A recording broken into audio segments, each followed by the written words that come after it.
तेरे बिना अधूरी कहानी तो कहानी शुरू होती है। सर्दियों की एक शांत दोपहर थी। हल्की हल्की बर्फ गिर रही थी और चारों तरफ एक सुकून भरा सन्नाटा था। सियोल शहर की एक पुरानी लेकिन सुंदर लाइब्रेरी में किताबों की खुशबू और पन्नों की सरसराहट के बीच कुछ खास होने वाला था। हानू, एक शांत और थोड़ी सी शर्मीली लड़की, लाइब्रेरी की सबसे पिछली कतार में बैठी थी। उसे किताबों से बहुत प्यार था। जब भी उसे अकेलापन महसूस होता, वह लाइब्रेरी आ जाती, जहां वह कहानियों में खुद को खो देती थी। उस दिन भी वह एक उपन्यास पढ़ने में डूबी हुई थी। उसी समय एक लड़का सेओ जून लाइब्रेरी में दाखिल हुआ। वह लंबा, साधारण कपड़ों में लेकिन आंखों में कुछ खास चमक लिए हुए था। उसके हाथ में एक नोटबुक थी और वह इधर उधर देखते हुए किसी किताब की तलाश कर रहा था। अचानक उसकी नजर हानू पर पड़ी। हानू अपनी किताब में इतनी खोई हुई थी कि उसे महसूस ही नहीं हुआ कि कोई उसे देख रहा है। सेओ जून उसकी शांत मौजूदगी से प्रभावित हुआ। कुछ देर वह वहीं खड़ा रहा, फिर धीरे से आगे बढ़ा और उसकी बगल वाली सीट पर बैठ गया। कुछ मिनटों तक दोनों के बीच कोई बात नहीं हुई। लाइब्रेरी में सन्नाटा था, लेकिन उनके बीच एक अनकहा जुड़ाव बनने लगा था। तभी हानू की किताब का एक पन्ना हवा से पलट गया और वह थोड़ा परेशान हो गई। सेओ जून ने मुस्कुराते हुए उसकी तरफ देखा और धीरे से बोला, तुम्हें कहानियां पसंद है? हानू ने थोड़ा चौंक कर उसकी तरफ देखा, फिर धीरे से मुस्कुराई और सिर हिलाया। मैं भी अक्सर यहीं आता हूं, सेओ जून बोला। शायद इसलिए नहीं कि मुझे किताबें बहुत पसंद हैं, बल्कि इसलिए कि यहां शांति है। हानू को उसकी बात में सच्चाई लगी। वह पहली बार किसी अनजान से इतनी सहज महसूस कर रही थी। फिर बातों का सिलसिला शुरू हुआ। सेओ जून ने बताया कि वह संगीत में रुचि रखता है और कभी-कभी खुद के लिए गाने भी लिखता है। हानू ने बताया कि वह साहित्य की छात्रा है और उसे पुरानी कविताएं पढ़ना बहुत पसंद है। सेओ जून ने उसकी किताब की तरफ इशारा करते हुए पूछा, ये कौन सी कहानी है? एक अधूरी मोहब्बत की, हानू ने जवाब दिया। क्या मोहब्बत कभी पूरी होती है? सेओ जून ने मुस्कुराते हुए पूछा। शायद नहीं, हानू ने हल्की सी हंसी के साथ कहा, लेकिन उसका असर हमेशा रहता है। उस दिन दोनों ने साथ बैठकर घंटों बात की। उन्होंने चाय भी पी, लाइब्रेरी के छोटे से कैफे में बैठकर। वह मुलाकात कोई फिल्मी सीन नहीं थी, लेकिन उसमें कुछ खास था, एक सादगी, एक अपनापन। जब सूरज ढलने लगा और लाइब्रेरी बंद होने का समय आया, सेओ जून ने कहा, क्या हम फिर मिल सकते हैं? हानू ने थोड़ी झिझक के बाद सिर हिलाया। शायद यहीं, अगली बार, सेओ जून ने मुस्कुराकर कहा। तय रहा, इसी जगह, अगली बार। और इसी तरह किताबों के बीच, सर्द हवाओं की पृष्ठभूमि में दो अनजान दिलों के बीच एक कहानी शुरू हुई। पहली मुलाकात, जो शायद उनके जीवन की सबसे खूबसूरत याद बनने वाली थी। उस पहली मुलाकात के बाद हानू और सेओ जून की लाइब्रेरी में मुलाकातें नियमित हो गईं। अब वह एक दूसरे को देखकर मुस्कुराते थे, बातें करते थे और कभी-कभी एक ही किताब को साथ पढ़ते थे। उनका रिश्ता अब अजनबीपन से आगे बढ़ चुका था। अब वह दोस्त बन चुके थे। हानू को हैरानी होती थी कि एक इतना अलग सा लड़का, जो खुद में खोया रहता था, उससे इतनी आसानी से जुड़ कैसे गया। वहीं सेओ जून को हानू की शांत मुस्कान और उसकी आंखों में छिपी दुनिया बहुत आकर्षित करती थी। एक दिन लाइब्रेरी में किताबें खत्म होने के बाद दोनों पास के पार्क में चले गए। सर्दियों की ठंडी हवा चल रही थी, लेकिन उनके बीच की बातचीत गर्माहट से भरी थी। सेओ जून ने पूछा, तुम इतनी शांत क्यों रहती हो? हानू ने कुछ देर चुप रहकर कहा, कभी कभी शांति ही सबसे अच्छी बात होती है। वो बातें कह देती हैं जो शब्द नहीं कह सकते। सेओ जून ने सिर हिलाया। मुझे अच्छा लगता है तुम्हारे साथ वक्त बिताना। ऐसा लगता है जैसे दुनिया थोड़ी और आसान हो गई हो। इसके बाद वो हर हफ्ते मिलते, कभी लाइब्रेरी में, कभी पार्क में और कभी कभी पास के कॉफी शॉप में भी। वे एक दूसरे को अपनी पसंदीदा चीजों के बारे में बताने लगे। हानू को कविताएं पसंद थीं, तो सेओ जून को गिटार बजाना। एक बार सेओ जून ने हानू को एक गाना सुनाया जो उसने खुद लिखा था। वह थोड़ा घबराया हुआ था, लेकिन जब हानू ने आंखें बंद करके वह गीत सुना, तो उसके चेहरे पर आई मुस्कान ने सेओ जून की सारी झिझक मिटा दी। ये गाना बहुत खूबसूरत है, हानू ने कहा।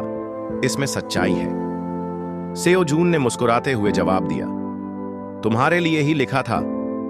हानू चौंक गई, लेकिन उसने कुछ नहीं कहा, बस नजरें झुका ली। इसके बाद उनका रिश्ता और भी गहरा होता गया। वे एक दूसरे के बेस्ट फ्रेंड बन चुके थे। कॉलेज में सब उन्हें एक साथ ही देखते थे। सेओ जून का हंसी मजाक और हानू की नरमी अब एक दूसरे की जरूरत बन चुकी थी। छोटे छोटे पल जैसे अब उनकी यादों में बसने लगे थे।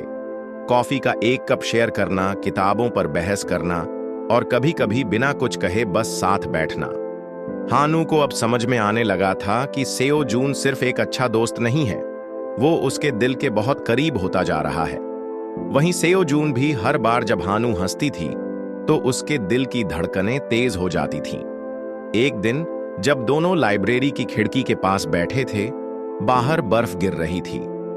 सेओ जून ने धीरे से पूछा, क्या तुम मानोगी अगर मैं कहूं कि ये दोस्ती मेरे लिए कुछ और बनती जा रही है? हानू चुप रही, लेकिन उसकी आंखों में झलकता भाव सब कुछ कह गया। और इसी तरह दोस्ती की शुरुआत से एक और अनदेखा रास्ता खुलने लगा, जो शायद प्यार की ओर जा रहा था। हानू और सेओ जून की दोस्ती अब हर दिन और गहरी होती जा रही थी। पहले जहां वे हफ्ते में 2-3 बार मिलते थे, अब हर दिन एक दूसरे को देखने की आदत सी बन गई थी। कॉलेज में साथ जाना, लाइब्रेरी में पढ़ना, पार्क में चुपचाप बैठकर बातें करना, इन सब के बिना दिन अधूरा लगने लगा था। एक दिन जब हानू क्लास से बाहर आई तो बारिश हो रही थी। वह बिना छाते के खड़ी थी। तभी पीछे से सेओ जून आया और अपना छाता उसके ऊपर कर दिया। तुम्हें हमेशा बारिश में क्यों मिलती हो? उसने मुस्कुराते हुए कहा। हानू ने हंसते हुए जवाब दिया, शायद इसलिए कि बारिश में लोग ज्यादा सच्चे लगते हैं। उस दिन दोनों एक ही छाते में कॉलेज से स्टेशन तक चले। भीगी सड़कों पर उनकी परछाइयां एक दूसरे से जुड़ती जा रही थीं। धीरे धीरे दोनों ने एक दूसरे की छोटी छोटी बातें जाननी शुरू कर दी थीं। हानू को किताब के पन्नों की खुशबू पसंद थी। सेओ जून को कॉफी में ज्यादा चीनी चाहिए होती थी। हानू जब परेशान होती तो खामोश हो जाती थी और सेओ जून जब खुश होता तो अपनी नोटबुक में कुछ न कुछ लिखता जरूर था।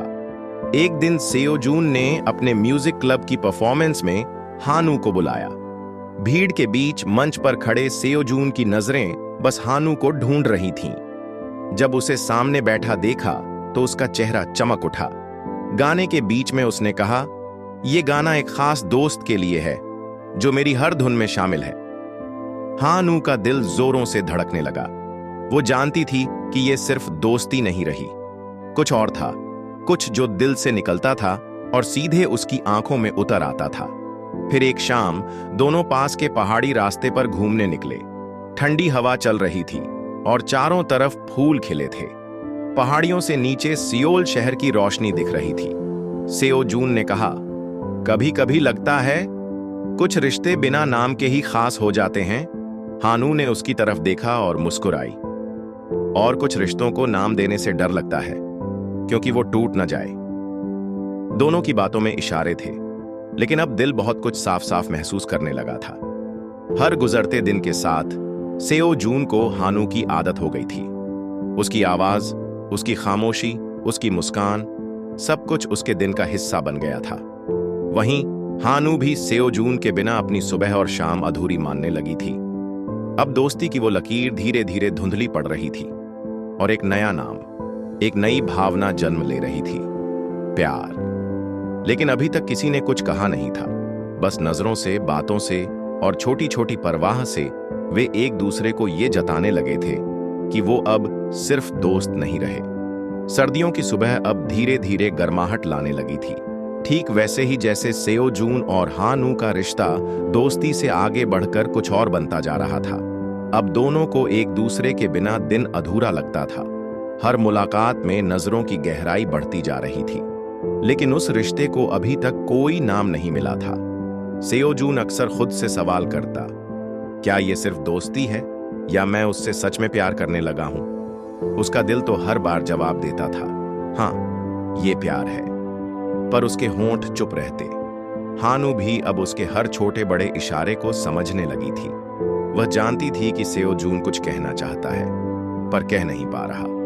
और वो भी चाहती थी कि वो खुद से कहे, बिना किसी दबाव, बिना किसी डर के। एक शाम जब कॉलेज में विंटर फेस्टिवल चल रहा था, दोनों साथ साथ घूम रहे थे। चारों तरफ रंग बिरंगी लाइट्स थीं, हंसी की आवाजें थीं और एक रोमांटिक सा माहौल था।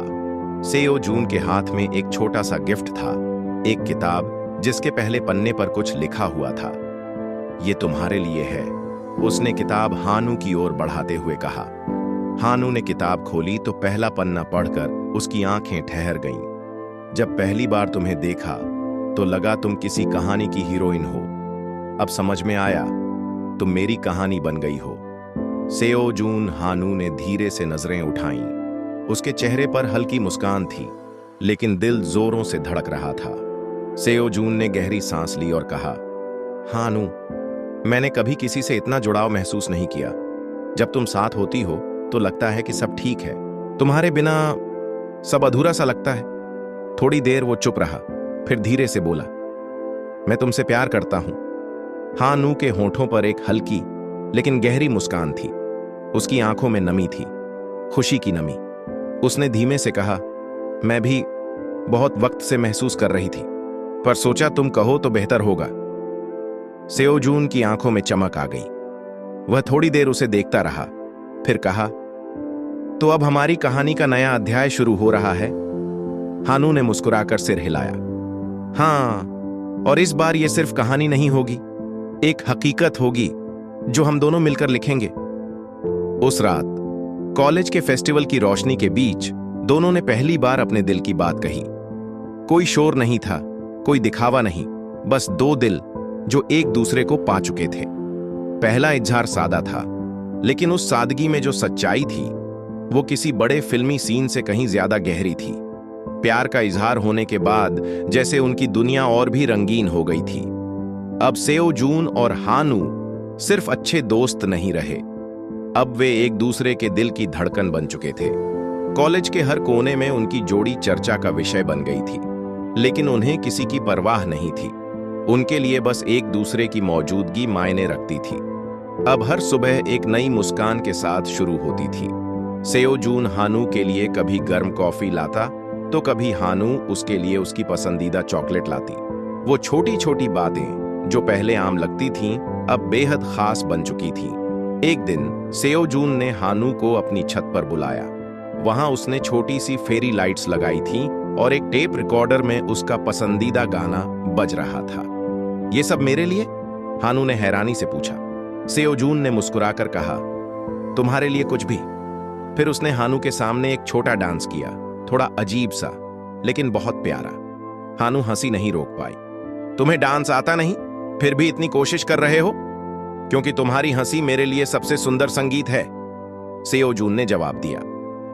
उस एक पल में हानू को महसूस हुआ कि उसका प्यार सही इंसान के लिए हुआ है। दोनों साथ पढ़ाई करते, कभी पिकनिक पर जाते तो कभी लाइब्रेरी में ही देर तक बातें करते। सेओ जून गिटार बजाता और हानू उसकी धुन पर आंखें बंद करके सुनती। कभी कभी बारिश में भीगते हुए घर लौटते तो कभी गर्म सूप शेयर करते। सेओ जून ने एक स्केचबुक भी शुरू की थी, जिसमें वह उनके साथ बिताए हर खास पल का स्केच बनाता था। पहली मुलाकात, पहली कॉफी, लाइब्रेरी की वो खामोश सी दोपहर और वो छत वाला डांस। ये हमारी छोटी सी दुनिया है, उसने एक दिन कहा, जो सिर्फ हम दोनों के लिए है। हानू ने कहा, काश वक्त यहीं ठहर जाए, बस यूं ही, हमेशा के लिए। उनकी मासूम सी दुनिया में सब कुछ जैसे परियों की कहानी जैसा लगने लगा था। लेकिन उन्हें नहीं पता था कि वक्त हमेशा एक सा नहीं रहता। फिलहाल इन दिनों में सिर्फ खुशियां थीं, प्यारी सी हंसी, कुछ मीठे झगड़े और हर दिन एक दूसरे को थोड़ा और जानने का सुख। ये वो दिन थे जिनकी यादें आने वाले समय में उन्हें हिम्मत देंगी, जब सब कुछ बदल जाएगा। लेकिन अभी ये दो दिल बस एक दूसरे के प्यार में डूबे थे, पूरी तरह। प्यार की वो मीठी दुनिया धीरे धीरे रोजमर्रा की जिंदगी का हिस्सा बन गई थी। सेओ जून और हानू एक दूसरे के साथ समय बिताते, हंसते, सपने देखते और उन सपनों को सच करने की बातें करते। लेकिन जैसे जैसे दिन बीतते गए, सेओ जून के चेहरे की चमक कुछ कम होने लगी। हानू ने कई बार नोटिस किया कि वो अचानक चुप हो जाता है, सोच में डूबा रहता है। पहले जहां वह हर बात खुलकर करता था, अब वह कभी कभी खुद से ही लड़ता सा लगता था। एक शाम जब दोनों साथ बैठे थे, सेओ जून ने फोन पर एक मैसेज देखा और उसका चेहरा थोड़ा गंभीर हो गया। हानू ने पूछा, सब ठीक है? सेओ जून ने झूठी मुस्कान देते हुए कहा, हाँ, बस कॉलेज का काम है, थोड़ा स्ट्रेस हो रहा है। हानू को यकीन नहीं हुआ, लेकिन उसने ज्यादा कुछ पूछा नहीं। वह जानती थी कि अगर बात वाकई जरूरी होगी तो सेओ जून खुद बताएगा। पर अब वो छोटी छोटी चीजें छिपाने लगा था। वो पहले की तरह गिटार नहीं बजाता था, उसके स्केचबुक में नए पन्ने नहीं जुड़ रहे थे और वह मुलाकातों में भी कभी कभी बहाने बनाने लगा था। हानू परेशान रहने लगी थी, लेकिन वह सेओ जून को लेकर कोई दबाव नहीं बनाना चाहती थी। एक दिन जब हानू ने देखा कि सेओ जून पार्क की बेंच पर अकेला बैठा है, तो वह चुपचाप उसके पास जा बैठी। कुछ कहना चाहोगे? उसने धीरे से पूछा। सेओ जून ने सिर झुका लिया, फिर बोला, हानू, क्या कभी तुम्हें मुझसे दूर जाने का डर लगा है? हानू ने थोड़ी देर उसे देखा और कहा, अगर तुम दूर जाओगे तो डर लगेगा, पर तुमसे प्यार है, इसलिए भरोसा भी है। सेओ जून ने बस हल्का सा सिर हिलाया और चुप रहा। हानू ने महसूस किया कि उसका सवाल सिर्फ एक सवाल नहीं था, उसके पीछे कोई गहरी बात छिपी थी। उस रात हानू सोचती रही, क्या कुछ ऐसा है जो वो मुझसे छिपा रहा है? क्या वो खुद ही अपने डर से लड़ रहा है? वो दिन थे जब प्यार था, साथ था, लेकिन अब उस प्यार की परछाइयों में कुछ अनकहा डर भी शामिल होने लगा था। सेओ जून हंसता था, लेकिन उसकी आंखों में गहराई बढ़ गई थी। वो हानू को देखता था, जैसे हर पल उसे यादों में कैद करना चाहता हो। हानू इस बदलते रंग को देख रही थी, लेकिन उसे समझ नहीं आ रहा था कि क्या करे। वह सिर्फ इतना जानती थी कि सेओ जून कुछ झेल रहा है और वो अब पहले जैसा नहीं रहा। उसने अपने मन में तय किया, चाहे कुछ भी हो, मैं उसके साथ हूं। जब तक वो खुद सब न कहे, तब तक मैं बस उसका हाथ थामे रहूंगी। पर क्या सिर्फ साथ होना काफी होगा, जब सामने वाला खुद को ही अकेला कर रहा हो? यही सवाल अब हानू के दिल में घर करने लगा था, और यहीं से उस परियों जैसी कहानी में हल्की दरारें पड़नी शुरू हो गई थीं। पिछले कुछ हफ्तों से सेओ जून का बर्ताव बदलने लगा था, और अब यह बदलाव और भी साफ दिखने लगा था। वो अब पहले जैसी बात नहीं करता था, कॉल्स मिस कर देता था और मिलना भी टालने लगा था। अगर हानू मैसेज करती तो कभी कभी घंटों बाद जवाब देता, और वो भी बहुत छोटा सा, व्यस्त हूं या बाद में बात करते हैं। हानू ने कई बार उससे मिलने की कोशिश की, लेकिन सेओ जून ने बार बार कहा, आज नहीं, बहुत थक गया हूं, या कुछ जरूरी काम है, कल मिलते हैं। हर कल अब एक बहाना सा बन गया था। हानू जानती थी कि प्यार में थोड़ी दूरी कभी कभी आ जाती है, लेकिन ये दूरी अब सिर्फ बाहर ही नहीं रही थी। सेओ जून का दिल भी जैसे धीरे धीरे दूर हो रहा था। एक दिन जब हानू अचानक उसके डॉर्म के पास गई, तो देखा कि सेओ जून अकेला बैठा था, खाली नजरों से सामने देखता हुआ, जैसे किसी सोच में डूबा हो। हानू ने पास जाकर पूछा, सेओ जून, क्या हम बात कर सकते हैं? सेओ जून चौंक गया। उसने खुद को संभालने की कोशिश की। हानू, तुम यहां अचानक? हाँ, क्योंकि अब तुम्हारा बाद में बहुत लंबा होता जा रहा है। हानू की आवाज धीमी थी, लेकिन उसमें दर्द था। सेओ जून ने कुछ पल चुप रहकर कहा, मैं ठीक नहीं हूं, लेकिन चाहता हूं कि तुम ठीक रहो। अगर तुम मुझे सच में चाहते हो तो मुझसे दूर क्यों हो रहे हो? सेओ जून कुछ नहीं बोला, उसने बस नजरें झुका ली। उसके पास जवाब था, लेकिन वो बोल नहीं पाया। शायद बोलना उसे और तोड़ देता। उस मुलाकात के बाद हानू को यकीन हो गया कि कुछ बहुत गलत हो रहा है, लेकिन सेओ जून न कुछ बताना चाहता था, न समझाना। धीरे धीरे उनके बीच की बातें कम होने लगीं। जो रिश्ता कभी घंटों की बातचीत से खिल उठता था, अब सिर्फ ठीक हूं, बाद में बात करते हैं और थोड़ा व्यस्त हूं तक सिमट गया था। हानू रोज इंतजार करती थी, कभी कॉल का, कभी एक मैसेज का, कभी सिर्फ एक हाय का, लेकिन अब उसके इंतजार में जवाब नहीं आता था। कभी वो दोनों साथ बैठकर घंटों बातें किया करते थे। अब वही जगहें खाली लगती थीं, वही रास्ते, वही पार्क, वही लाइब्रेरी, सब कुछ वही था। बस सेओ जून अब पहले जैसा नहीं था। हानू रोज खुद से लड़ती थी, क्या मैंने कुछ गलत किया? क्या वो मुझसे ऊब गया है? या फिर वो अब मुझसे प्यार नहीं करता? लेकिन उसके मन में एक कोना अब भी कहता था, नहीं, वो ऐसा नहीं है। कुछ तो है जो वो छिपा रहा है। बस अब उस प्यारी सी कहानी में खामोशियां ज्यादा हो गई थीं और बातें कम, और यहीं से शुरू हुई थी दूरी की शुरुआत। सेओ जून की बदलती हरकतों ने हानू को अंदर से बेचैन कर दिया था। जब रिश्ता गहराता है तो छोटी छोटी बातें भी बड़ी लगने लगती हैं, और अब तो बात छोटी नहीं थी। सेओ जून हर दिन थोड़ा और दूर होता जा रहा था। हानू का मन सवालों से भर गया था। वो हर रोज खुद से पूछती थी, आखिर क्या हो गया है? क्या मैं कुछ गलत कर रही हूं? क्या वो मुझसे ऊब गया है? या फिर क्या किसी और की वजह से वो बदल गया है? इन सवालों के जवाब उसके पास नहीं थे, और सबसे बड़ी परेशानी ये थी कि सेओ जून भी कोई जवाब नहीं दे रहा था। अब वो मुलाकातें, जो कभी दिन की सबसे खूबसूरत याद होती थीं, धीरे धीरे बोझ सी लगने लगी थीं। जब कभी दोनों मिलते तो बातों की जगह खामोशी रहती थी। सेओ जून अक्सर मोबाइल स्क्रीन में खोया रहता, और हानू उसकी आंखों में अपने लिए खोजती रहती, कुछ भी जो पहले जैसा हो। एक दिन हानू ने हिम्मत जुटाकर पूछा, सेओ जून, क्या हम एक दूसरे से दूर हो रहे हैं? सेओ जून ने सिर्फ सिर हिलाया, नहीं, ऐसा कुछ नहीं है। तो फिर ऐसा क्यों लग रहा है जैसे तुम मुझसे बच रहे हो, जैसे अब तुम्हें मेरी जरूरत ही नहीं? हानू की आवाज भर आई थी।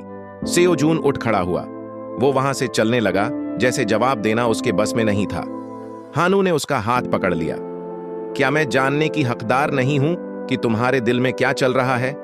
सेओ जून ने उसकी तरफ देखा। उसकी आंखें भीगी थीं, पर चेहरा कठोर बना हुआ था। हानू, कभी कभी कुछ बातें बिना कहे ही समझनी चाहिए। नहीं, हानू अब थक चुकी थी। हम कोई कहानी नहीं जी रहे जहां इशारे काफी हों। मैं तुम्हें खो नहीं सकती, लेकिन तुम्हारे इस बदलते रूप से लड़ भी नहीं सकती। उस शाम जब सेओ जून चुपचाप चला गया तो हानू वहीं खड़ी रही, हवा की तरह ठंडी और खाली। रात भर वो अपने कमरे में बैठी रही, पुरानी तस्वीरें देखती रही, उनकी चैट्स पढ़ती रही। शब्दों के बीच वो मुस्कान ढूंढती रही जो अब गायब हो गई थी। अब हर सुबह उसके साथ सवालों की एक लंबी कतार लेकर आती थी। वो क्लास में बैठती थी, लेकिन मन वहीं अटका होता था, उस क्यों में जिसका जवाब अब भी नहीं मिला था। कभी उसने सोचा, शायद उसे थोड़ा वक्त चाहिए। फिर अगली ही पल सोचा, या शायद वो जा चुका है बिना अलविदा कहे। इस अधूरेपन और उलझन ने हानू को अंदर से तोड़ना शुरू कर दिया था। जब प्यार का जवाब खामोशी हो तो सबसे ज्यादा चोट वहीं लगती है जहां उम्मीद होती है, और अब उस उम्मीद की जगह सवालों की बारिश ने ले ली थी, बिना किसी छतरी, बिना किसी जवाब के। जब कोई बिना वजह बदलने लगे तो सबसे पहले भरोसा ही डगमगाने लगता है। हानू अब हर दिन यही महसूस कर रही थी। वो प्यार जो कभी उसकी सबसे बड़ी ताकत था, अब उसकी सबसे बड़ी उलझन बन चुका था। सेओ जून अब ना सिर्फ चुप रहने लगा था, बल्कि बात बात पर नाराज हो जाता था। छोटी छोटी बातों पर गुस्सा करना, ताने देना या बिना वजह बहस करना, अब ये सब आम हो गया था। एक दिन हानू ने सिर्फ इतना कहा, तुम ठीक से खा रहे हो ना? सेओ जून ने चिढ़कर जवाब दिया, तुम हर वक्त मेरी देखभाल क्यों करती हो? मैं बच्चा नहीं हूं। हानू चौंक गई। उसका इरादा सिर्फ परवाह जताने का था, लेकिन जवाब में उसे गुस्सा मिला। धीरे धीरे हर बात में सेओ जून उलझने लगा। अगर हानू मिलने की जिद करती तो वह कहता, तुम मुझ पर शक करती हो। अगर वह चुप रहती तो कहता, अब तुम्हें मेरी परवाह नहीं रही। हानू समझ ही नहीं पा रही थी कि क्या सही है और क्या गलत। उसका भरोसा जो अब तक मजबूत था, अब दरकने लगा था। एक बार उसने पूछ ही लिया, सेओ जून, क्या कोई और है? सेओ जून ने उसकी आंखों में देखकर कहा, अगर होता तो क्या तुम सुन पाती ये बात? उसके इन शब्दों ने हानू का दिल चीर दिया। न उसने हां कहा ना, बस सवाल को सवाल ही रहने दिया। अब बात साफ नहीं थी और भरोसे की जमीन हिल चुकी थी। हानू हर दिन खुद को दोष देती थी। शायद मैं बहुत ज्यादा पूछने लगी हूं, शायद मैं बहुत क्लिंगी हो गई हूं, शायद मैं ही ठीक से उसे समझ नहीं पा रही। लेकिन असलियत यह थी कि उसका रिश्ता अब प्यार से ज्यादा दर्द देने लगा था। उसकी आंखें रोज सूजी हुई होती थीं। दोस्तों ने पूछना शुरू कर दिया, सब ठीक है ना? वो मुस्कुरा देती, हाँ, बस थकी हुई हूं। पर असल में वो थक चुकी थी, इस रिश्ते को संभालते संभालते, उस इंसान के पीछे भागते जिसे वो सबसे ज्यादा चाहती थी। अब जब वो सेओ जून से मिलती तो उसकी नजरें जैसे सवाल पूछती थीं। कब फिर से वो पहले जैसा बन जाएगा? कब मेरी परवाह उसे महसूस होगी? कब वो फिर से कहेगा कि मैं उसकी दुनिया हूं? लेकिन जवाब कभी नहीं आता। और सबसे दर्दनाक बात यह थी कि अब सेओ जून की खामोशी और गुस्सा उसे अजनबी बना रहा था। वो वही इंसान था जिससे हानू ने पूरी जिंदगी बिताने के ख्वाब देखे थे, लेकिन अब वो हर दिन थोड़ा और दूर होता जा रहा था।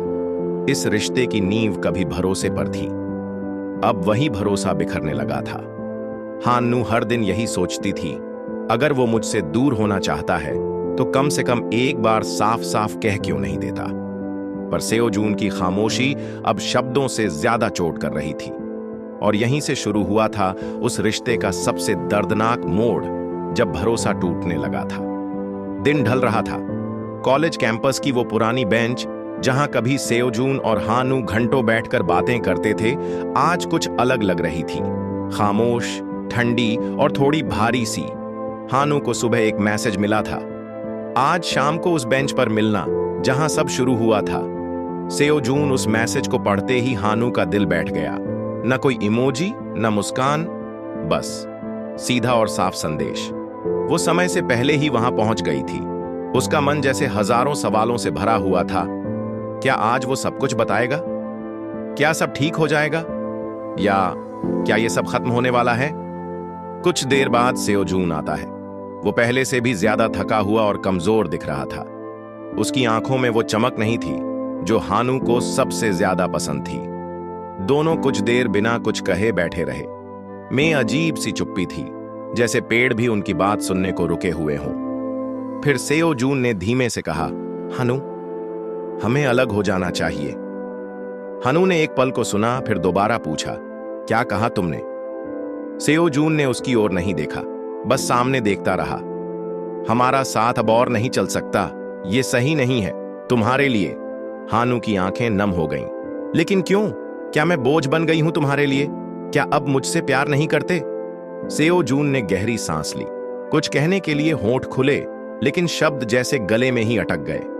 प्लीज, अगर मैंने कुछ गलत किया है तो बताओ, मैं बदल जाऊंगी। हानू की आवाज कांप रही थी। सेओ जून अब भी चुप था। फिर उसने धीरे से कहा, तुमने कुछ भी गलत नहीं किया, तुम सबसे अच्छी हो। लेकिन मैं अब वो इंसान नहीं रहा जो तुम्हारे साथ खुश रह सके। हानू उसकी आंखों में देखती रही, उम्मीद में कि शायद वो मजाक कर रहा हो या अभी कहेगा, मैं बस डर गया था, माफ करना। लेकिन ऐसा कुछ नहीं हुआ। सेओ जून उठ खड़ा हुआ। मैं जा रहा हूं हानू, और इस बार वापस नहीं आऊंगा। हानू ने उसका हाथ पकड़ना चाहा, लेकिन सेओ जून एक कदम पीछे हट गया। उसने एक आखिरी बार उसकी तरफ देखा और बिना कुछ और कहे वहां से चला गया। हानू वहीं बेंच पर बैठी रह गई। ठंडी हवा उसके आंसू सुखा रही थी, लेकिन दिल के अंदर जो तूफान चल रहा था वो किसी को नहीं दिखा। वो बेंच जो कभी प्यार की शुरुआत की गवाह थी, आज प्यार के अंत का मूक साक्षी बन गई। और वहीं उस शाम हुआ था वो पल जिसे हानू कभी नहीं भूल पाएगी, आखिरी मुलाकात। उस शाम के बाद सब कुछ जैसे रुक गया था। हानू घंटों उसी बेंच पर बैठी रही थी जहां सेओ जून उसे छोड़कर चला गया था। उसके कानों में सिर्फ वही शब्द गूंज रहे थे, मैं जा रहा हूं और इस बार वापस नहीं आऊंगा। उस रात वो घर तो आई, लेकिन जैसे शरीर ही लौटा था, दिल और दिमाग कहीं और खो गया था। कई दिनों तक वह किसी से ठीक से बात नहीं कर पाई। उसका चेहरा पहले की तरह मुस्कुराता नहीं था। हर मुस्कान के पीछे अब एक लंबी चुप्पी छुपी होती थी। वो चुप्पी जो किसी जवाब की नहीं, बल्कि किसी अपने के बिना होने की थी। अब हर दिन उसकी आंखें सुनी रहती थीं और हर रात तकिए पर भीगती थीं। हानू खुद से सवाल करती थी, क्या गलती मुझसे हुई थी? क्यों वो बिना कुछ बताए चला गया? क्या हमारा प्यार इतना कमजोर था? लेकिन इन सवालों का जवाब देने वाला अब कोई नहीं था। और जब सवालों का जवाब नहीं मिलता तो एक खामोशी दिल में घर कर लेती है। एक ऐसी खामोशी जो चीखती नहीं, लेकिन अंदर तक तोड़ देती है। हानू अब कॉलेज तो जाती थी, लेकिन किसी से ज्यादा बात नहीं करती थी। क्लास में भी वो अक्सर खिड़की से बाहर देखती रहती, जैसे किसी को ढूंढ रही हो।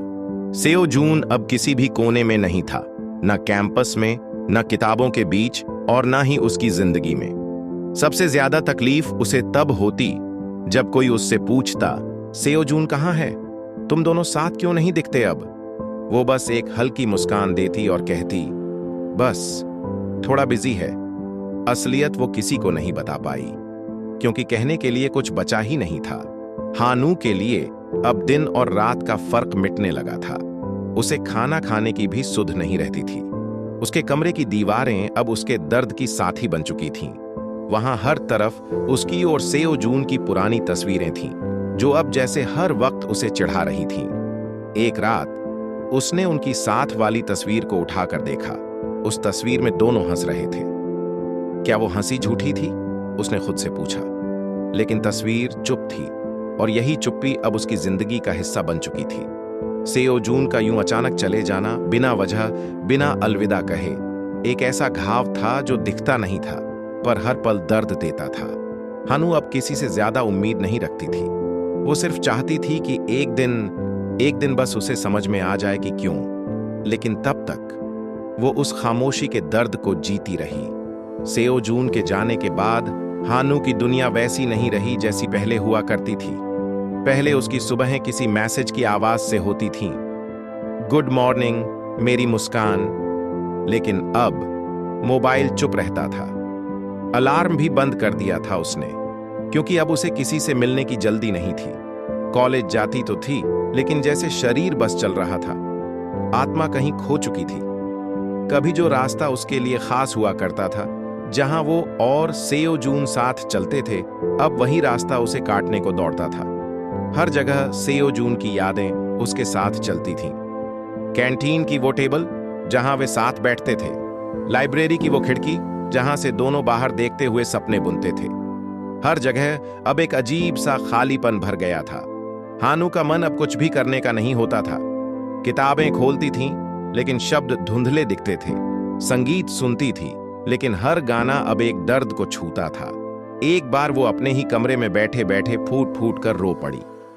तुम ऐसे कैसे चले गए सेओ जून, मुझे बिना बताए, बिना कोई बात किए? क्या मेरा इतना भी हक नहीं था कि जान पाऊं क्यों? उसका दिल हर वक्त बस यही सोचता था कि वो उसे फिर से कहीं दिख जाए, गलती से ही सही। लेकिन सेओ जून जैसे इस दुनिया से गायब हो गया था। उसने कई बार उसका नंबर डायल किया, लेकिन हर बार उसने कॉल कट कर दी। या शायद सेओ जून ने नंबर ही बदल दिया था। फिर वो उसे ढूंढने लगी, उसके दोस्तों से, उसके क्लासमेट्स से, उसके सोशल मीडिया अकाउंट्स पर, लेकिन सब जैसे सूनापन बिखेर रहे थे। सेओ जून कहीं नहीं था, और हानू हर दिन यही महसूस करती थी, जैसे उसकी पूरी दुनिया अब एक खाली कमरे में बदल गई हो। एक ऐसा कमरा जहां हर कोने में सिर्फ यादें थीं, और उन यादों में भी अब सिर्फ सन्नाटा था। एक शाम वो उसी बेंच पर जा बैठी जहां सेओ जून ने आखिरी बार कहा था, हमें अलग हो जाना चाहिए। वो बस बैठी रही, घंटों तक, बिना कुछ बोले, बिना कुछ सोचे, बस महसूस करती रही वो खालीपन जो उसके भीतर घर कर चुका था। अब ना आंसू निकलते थे और ना सवाल बचा था तो बस एक एहसास कि वो जो सबसे अपना था, अब बस एक याद बनकर रह गया है।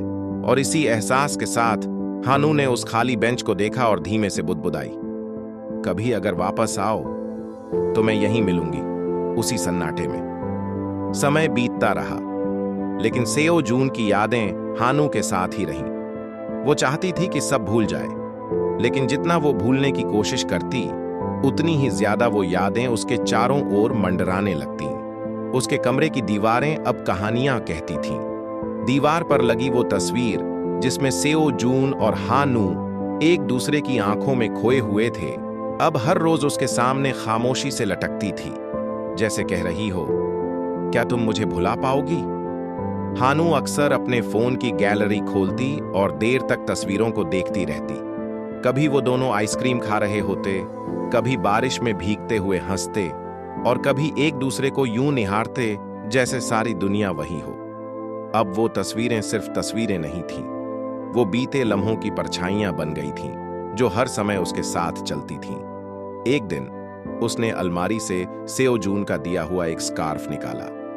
वो स्कार्फ आज भी उसकी खुशबू से भरा था। उसने उसे सीने से लगाया और आंसू खुद ब खुद बहने लगे। क्यों चला गया तुम यूं ही? उसने हवा से पूछा, लेकिन जवाब फिर वही, खामोशी। उसके कमरे की किताबों में आज भी एक पेज पर सेओ जून का लिखा एक नोट रखा था, तुम्हारी मुस्कान मेरी दुनिया है। वो नोट अब उसके लिए सिर्फ शब्द नहीं थे, वो एक पूरी दुनिया थी जो अब बस स्मृति बन चुकी थी। कभी कभी वो कॉलेज के कॉरिडोर में चलते चलते रुक जाती। लगता जैसे अभी पीछे से कोई आवाज देगा, हानू थोड़ा रुक जाओ, तुम्हारे बिना चाय फीकी लगती है। लेकिन पीछे कोई नहीं होता, बस हवा चलती और उन लम्हों की परछाइयां जो अब उसका पीछा करती थीं। हानू ने अब बातें करना भी कम कर दिया था। दोस्तों से मिलना जुलना लगभग छूट गया था। वो बस अपनी यादों के साथ जीने लगी थी, उन बातों के साथ जो कभी हंसी में डूबी थीं, लेकिन अब आह बन चुकी थीं। वो अक्सर खुद से कहती, काश सब एक सपना होता और मैं जागकर फिर से उसी लाइब्रेरी में सेओ जून से मिल पाती। पर अब वो मिलना एक ख्वाब से भी ज्यादा दूर था। बीते लम्हों की ये परछाइयां उसे हर जगह मिलती, कॉफी शॉप के उस कोने में जहां वो दोनों बैठते थे, कॉलेज की सीढ़ियों पर जहां सेओ जून उसे देख मुस्कुराता था, और अपने दिल के उस कोने में जहां अब भी सिर्फ सेओ जून था। हानू जानती थी जिंदगी रुकती नहीं, लेकिन उसका मन अब भी उन्हीं परछाइयों में उलझा हुआ था, उन लम्हों में जो बीत चुके थे लेकिन कभी पूरी तरह गए नहीं। एक दिन जब हानू लाइब्रेरी में अकेली बैठी थी, किताब की आड़ में खुद को छिपाए हुए, तभी किसी ने उसके सामने धीरे से एक कप कॉफी रखा। उसने सिर उठाया। सामने ह्यून वू था, सेओ जून का बचपन का दोस्त। हानू थोड़ी चौंकी, थोड़ी असहज हुई। उन्होंने बहुत समय से बात नहीं की थी। ह्यून वू ने धीमे स्वर में कहा, बहुत अकेली लग रही हो, अगर बात करना चाहो तो मैं यहीं हूं। हानू कुछ पल चुप रही, फिर बस इतना कहा, क्या तुम जानते हो कहां है वो? ह्यून वू ने एक गहरी सांस ली और पास वाली कुर्सी पर बैठ गया। हां, जानता हूं, लेकिन उससे भी ज्यादा मैं जानता हूं कि वो तुम्हें कितना चाहता था। हानू की आंखों में आंसू चमकने लगे। तो फिर उसने छोड़ क्यों दिया मुझे? ह्यून वू ने अपनी जेब से एक छोटी सी चिट्ठी निकाली। इसका जवाब सिर्फ वो जानता है, लेकिन तुम ये जान लो हानू, उसने प्यार कभी नहीं छोड़ा था। हानू चौंकी। क्या मतलब? ह्यून वू ने उसकी तरफ देखा और बोला, सेओ जून पिछले 1 साल से एक गंभीर बीमारी से लड़ रहा था। वो जानता था कि शायद उसका बहुत ज्यादा वक्त नहीं बचा। उसने मुझे वादा किया था कि जब समय आएगा मैं तुम्हें सब बताऊंगा। हानू जैसे सुन्न हो गई थी, उसकी सांसें धीमी हो गईं और दिल जैसे एक पल को थम गया। बीमारी? उसने फुसफुसाते हुए पूछा। हां, ह्यून वू बोला। उसे पता था कि अगर वो तुम्हें बताएगा तो तुम उसे छोड़ोगी नहीं, तुम हर दिन उसके साथ तकलीफ सहोगी, और वो नहीं चाहता था कि तुम्हारी मुस्कान उसके कारण मिटे। हानू की आंखों से आंसू बह निकले। तो उसने मुझे इसलिए छोड़ा ताकि मैं तकलीफ में ना रहूं? ह्यून वू ने धीरे से सिर हिलाया। हां, वो हर दिन तुमसे दूर रहकर खुद को ही सजा देता था, लेकिन तुम्हारी भलाई के लिए उसने खुद को अकेला कर लिया। उस दिन पहली बार हानू को समझ में आया कि उसकी जिंदगी की सबसे बड़ी चुप्पी, सबसे बड़ा त्याग थी। वो सारे गलतफहमियां, वो सवाल जो उसके मन में थे, आज कुछ कुछ साफ होने लगे थे। ह्यून वू ने जाते जाते कहा, उसने तुम्हारे लिए कुछ खत छोड़े हैं, वो मैं तुम्हें दूंगा, लेकिन तब जब तुम तैयार हो उन्हें पढ़ने के लिए। हानू ने सिर झुका लिया। अब उसका दिल टूटने के बाद पहली बार थोड़ा हल्का महसूस कर रहा था। वो जान गई थी कि सेओ जून का जाना सिर्फ एक दूरी नहीं था, वो एक मजबूरी थी, और उस मजबूरी में भी एक निस्वार्थ प्रेम छिपा था। अगली सुबह हानू बहुत देर तक अपनी खिड़की के पास बैठी रही। उसके हाथ में वो छोटी सी चिट्ठी थी जो ह्यून वू ने कल दी थी। उसने अब तक उसे खोला नहीं था, जैसे वो डर रही हो कि कहीं सच और भी ज्यादा तोड़ न दे। लेकिन अब वो तैयार थी, या शायद मजबूर। धीरे से उसने चिट्ठी खोली। हानू, जब तुम ये पढ़ रही होगी मैं शायद कहीं दूर हूं, शायद वो आसमान का कोई कोना होगा जहां से मैं तुम्हें देख रहा होऊंगा। माफ करना तुम्हें यूं बिना कुछ कहे छोड़ जाने के लिए। मैं हर रोज खुद से लड़ता रहा कि तुम्हें सब बता दूं, लेकिन तुम्हारी आंखों की वो चमक, वो मुस्कान, मैं उन्हें डर, आंसू और अस्पताल की बदबू से दूर रखना चाहता था। मुझे कुछ महीने पहले पता चला कि मुझे एक लाइलाज बीमारी है। डॉक्टरों ने कहा कि ज्यादा समय नहीं बचा। मैं चाहता था कि तुम जिंदगी को पूरी तरह जियो, हंसकर, खुलकर, बिना किसी बोझ के, लेकिन मुझे पता है तुम्हारे बिना मैं अधूरा था और हमेशा रहूंगा। मैंने तुम्हारे साथ बिताया हर लम्हा अपने दिल में कैद कर लिया है। काश मैं और समय मांग सकता। तुमसे आखिरी वादा करना चाहता हूं, अगर किस्मत ने मौका दिया तो फिर मिलेंगे। तुम्हारा सेओजून। हानू के हाथ कांपने लगे। उसके आंसू चुपचाप उसकी हथेलियों पर गिरते रहे, हर शब्द जैसे उसके दिल की दरारों में उतर रहा था। वो जो गुस्सा था, शिकायतें थीं, सब एक पल में बह गईं। अब जो बचा था वो था सिर्फ सच का एहसास, एक सच्चा प्यार जो किसी के जाने के बाद भी जिंदा था।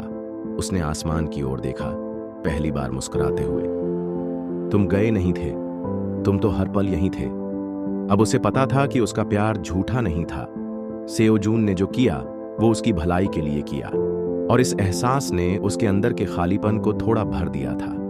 उस दिन पहली बार उसे ऐसा लगा कि वो एक बार फिर से सांस ले सकती है, पूरी गहराई से। कुछ दिन बाद ह्यून वू फिर से मिला। इस बार उसके हाथ में एक पुरानी डायरी थी। उसने वो डायरी हानू को दी और कहा, ये सेओजून ने तुम्हारे लिए लिखी थी। वो चाहता था कि जब तुम सच्चाई जान लो तब ये तुम तक पहुंचे। हानू ने कांपते हाथों से डायरी ली। वो बस उसे छू रही थी, जैसे कोई बहुत कीमती चीज हो जिससे मिलने की उसे सालों से आस थी। जब वो घर पहुंची तो सबसे पहले अपने कमरे का दरवाजा बंद किया, लाइट बंद कर दी और बस टेबल लैंप की हल्की रोशनी में वो डायरी खोली। पहला पन्ना, दिन 1, जिस दिन पता चला कि जिंदगी छोटी पड़ने वाली है। आज डॉक्टर ने कहा कि मेरे पास शायद कुछ ही महीने बचे हैं। सबसे पहले तुम्हारा चेहरा आंखों के सामने आया। सोचा, हानू ये बात सुनेगी तो क्या टूट जाएगी। फिर खुद से वादा किया, उसे कभी इस बात की भनक भी नहीं लगने दूंगा। दिन 12, तुम्हारी हंसी आज भी दवा जैसी लगती है। तुम्हारे साथ बैठकर कॉफी पीते वक्त मैं बस तुम्हारा चेहरा देख रहा था, सोच रहा था काश समय यहीं रुक जाए। मैं हंस रहा था, लेकिन अंदर से डर लग रहा था, डर कि ये सब एक दिन छिन जाएगा। दिन 29, आज तुम्हें पहली बार झूठ बोला। तुमने पूछा, सब ठीक है? मैंने हंसकर कहा, हाँ सब बढ़िया।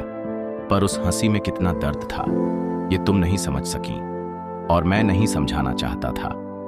दिन 47, मैं तुम्हें दूर कर रहा हूं, खुद से भी ज्यादा। मैं जानता हूं तुम सोच रही होगी कि मैं बदल गया हूं, तुम परेशान हो, नाराज हो, पर मैं चाहता हूं कि तुम मुझसे नफरत कर लो, क्योंकि नफरत करके तुम मुझे भूल सकोगी और मैं चैन से चला जाऊंगा। दिन 60, अगर दोबारा जन्म हुआ तो सिर्फ एक ख्वाहिश होगी कि फिर से तुम्हें चाह सकूं, तुम्हारे साथ जी सकूं, बिना किसी डर के, बिना किसी समय की बंदिश के। हानू हर पन्ना पढ़ती रही और हर शब्द के साथ उसकी आंखों से आंसू बहते रहे। पर ये आंसू अब सिर्फ दुहक के नहीं थे, ये प्यार, समझदारी और उस बेइंतहा मोहब्बत के थे जो सेओजून ने चुपचाप निभाई थी। उस डायरी में लगभग 80 पन्ने थे, हर दिन की एक छोटी सी झलक। सेओजून की भावनाएं, डर, मोहब्बत, सब कुछ शब्दों में ढला हुआ था।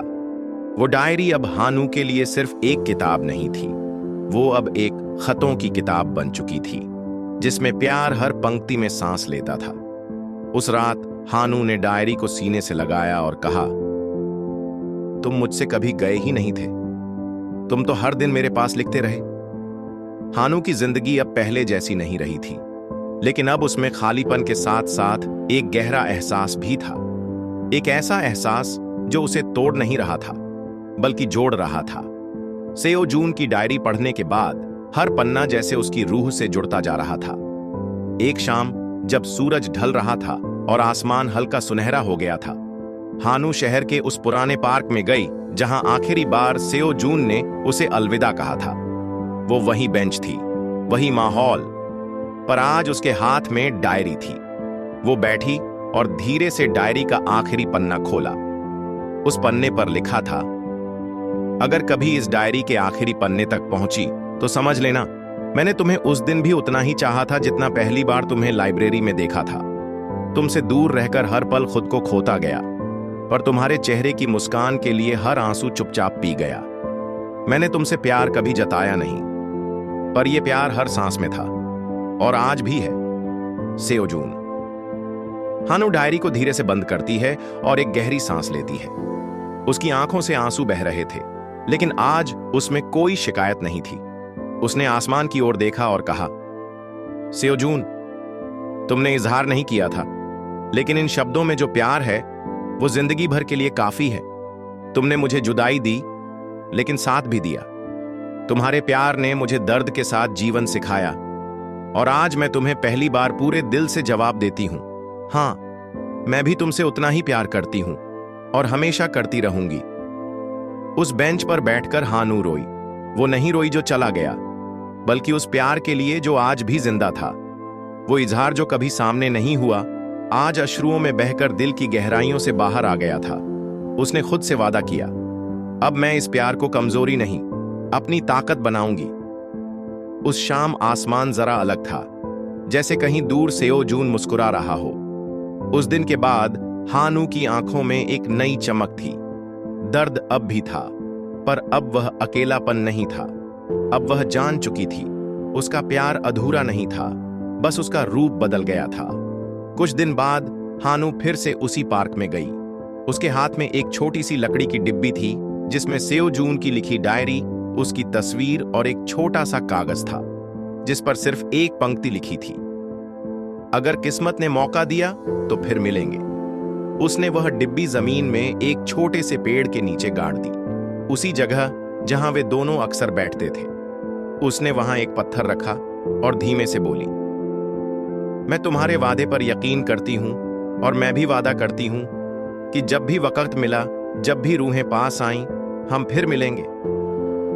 वक्त बीतता गया। हानू ने अब धीरे धीरे जिंदगी को फिर से जीना शुरू किया। उसने अपने अंदर के टूटे हिस्सों को शब्दों में पिरोना शुरू किया। वो अपनी डायरी में हर दिन कुछ न कुछ लिखती, अपने जज्बात, अपने ख्याल और सेओजून से बातें। कई महीनों बाद उसने उन सारे पन्नों को इकट्ठा किया और एक किताब का रूप दे दिया। उस किताब का नाम था वादे की उम्र। वो किताब बहुत लोगों के दिल तक पहुंची। लोगों ने जाना कि सच्चा प्यार केवल साथ रहना नहीं होता, बल्कि उस एहसास को सहेजना होता है जो वक्त, दूरी और मौत के पार भी जिंदा रह सके। एक रात जब हानू किताब के कुछ पन्ने पलट रही थी, उसने आसमान की ओर देखा। सितारों से भरा आकाश था। एक तारा टिमटिमा रहा था, बाकी सबसे अलग। उसने मुस्कुराते हुए कहा, मैं जानती हूं तुम वहीं हो, हर पन्ने में, हर सांस में और हर वादे में। वादे की उम्र कोई समय नहीं मापता, वो मापता है उस प्यार को जो एक बार जुड़ने के बाद कभी टूटता नहीं। हानू ने भी वही किया। सेओजून से किया वादा हर दिन निभाया। समय बीतता गया। हर दिन, हर मौसम के साथ हानू ने अपने आप को थोड़ा और संभाला। अब उसकी जिंदगी पहले जैसी नहीं थी, लेकिन अब वो जिंदगी को एक नई नजर से देखती थी।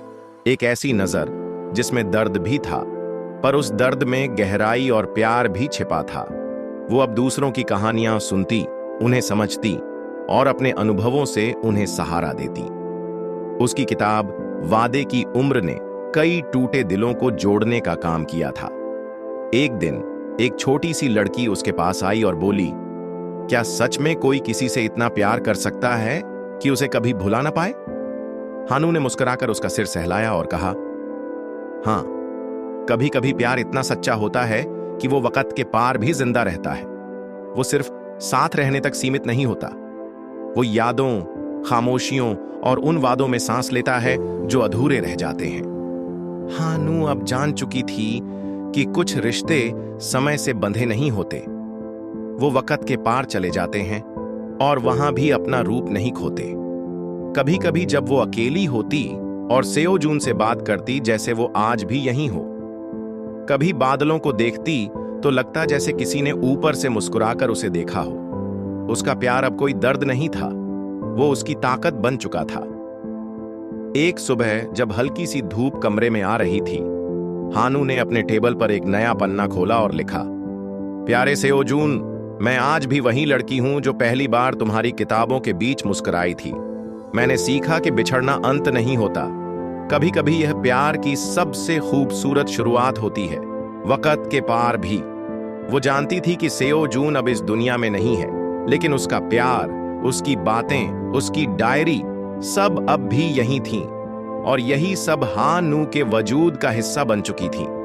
उस दिन के बाद जब भी कोई प्यार में टूटा हुआ व्यक्ति उसके पास आता, हानू बस इतना कहती, जो दिल से जाता है वो कभी दूर नहीं जाता। कुछ लोग हमारे साथ नहीं होते, पर उनका प्यार हमेशा हमारे भीतर सांस लेता है, वक्त के पार भी। हानू के लिए वह दिन हमेशा खास रहेगा। वो दिन जब सेओ जून ने उसे छोड़ा था। पहले यह दिन उसकी जिंदगी का सबसे बड़ा दर्द बन गया था। वो दिन जब सब कुछ अचानक बदल गया था, बिना किसी अलविदा के, बिना किसी पूरी वजह के। लेकिन अब समय के साथ हानू ने उस दिन को नए ढंग से देखना सीखा था। अब वो जानती थी कि सेओ जून ने उसे कभी छोड़ा नहीं था, बल्कि उसने उसे दर्द से बचाने के लिए खुद को दूर किया था। उसने उस प्यार को बचाया था जो हमेशा उनके बीच जिंदा रहना था। 1 साल बाद उसी तारीख पर हानू फिर से उस पार्क में आई। वही पुरानी बेंच, वही हल्की सी हवा, वही चुप्पी। वो बेंच पर बैठी और आसमान की ओर देखा। उसने आंखें बंद कीं और सेओ जून को महसूस किया। ना कोई आवाज थी, ना कोई छाया, बस एक गहरी सुकून भरी मौजूदगी थी, जैसे कोई कह रहा हो, मैं यहीं हूं, हमेशा तुम्हारे साथ। हानू ने डायरी से एक छोटा पन्ना निकाला, जिस पर उसने कुछ शब्द लिखे थे। तुमने मुझे छोड़ा नहीं था सेओ जून, तुमने तो मुझे जीने की एक वजह दी थी। तुम्हारा प्यार आज भी मेरी सांसों में बहता है। मैं अब रोती नहीं हूं, मैं अब तुम्हारे लिए मुस्कुराती हूं। उसने वो पन्ना पेड़ के नीचे रख दिया, जहां उसने पहले भी सेओ जून के लिए अपनी यादें सहेजी थीं। अब हानू जानती थी, कुछ लोग जिंदगी से चले जाते हैं, लेकिन उनके दिए हुए जज्बात, उनके वादे हमेशा हमारे साथ चलते रहते हैं। उसने सीखा था कि प्यार बिछड़ने से खत्म नहीं होता। असल में सच्चा प्यार वही है जो समय, दूरी और दुनिया से परे जाकर भी जिंदा रहता है। आखिरी बार हानू ने आसमान की ओर देखा और हल्के से मुस्कुराई। उसकी मुस्कान में अब दुख नहीं था, बस प्यार था, पाक, सच्चा और अमर। वो दिन जब उसने छोड़ा था, असल में वो दिन था जब उसने हमेशा के लिए हानू के दिल में अपना घर बना लिया था। आपको कहानी कैसी लगी? कमेंट में जरूर बताना। इसी तरह की प्यार भरी स्टोरी देखने के लिए वीडियो को लाइक और चैनल को सब्सक्राइब करें।